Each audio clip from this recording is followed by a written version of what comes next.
ত্রিশালের মাটি যেন হাত পাকার কাছে হয়, এই ত্রিশালের মাটি যেন চরমরা বিশ্ববিদ্যালয়ের কাছে হয়, এই ত্রিশালের মাটি যেন ইসলামী আন্দোলনের কাছে হয়। কি বলে ঠিক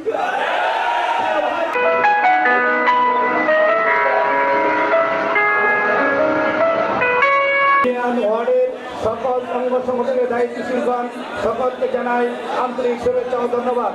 আপনারা জানেন আজকে যে আমাদের দায়িত্বশীল আমাদের যে ভোটের যে নিয়ম দেখাইছে, আমার মনে হয় আল্লাহর কাছে লাখো লাখো শুকরিয়া। কি বলেন ঠিক কিনা? এই ভোটের মাধ্যমে যে নির্বাচিত হয় তাকে আমরা এই 7 আসনের এমপি প্রার্থী হিসাবে আমরা মেনে নেব। কি বলেন? সে যদি একজন রিক্সা চালক হয়, সে যে শ্রেণীর হোক না কেন, আমরা তাকে মাথা নত করে তার পিছনে আমরা আন্দোলন করবো। কি বলেন? কেন্দ্রীয় দায়িত্বশীলরা কেন্দ্র থেকে আমাদেরকে যে দিক নির্দেশনা দিবে, সকল দল মত নির্বিশেষে আমরা তার ডানে পিছে বামে সামনে সর্ব অবস্থায় তার পিছনে আমরা থাকবো। কি বলে? আমরা তৈরি করবো এই ত্রিশালের মাটি যেন হাত পাকার কাছে হয়, এই ত্রিশালের মাটি যেন চরমরা বিশ্ববিদ্যালয়ের কাছে হয়, এই ত্রিশালের মাটি যেন ইসলামী আন্দোলনের কাছে হয়। কি বলে ঠিক?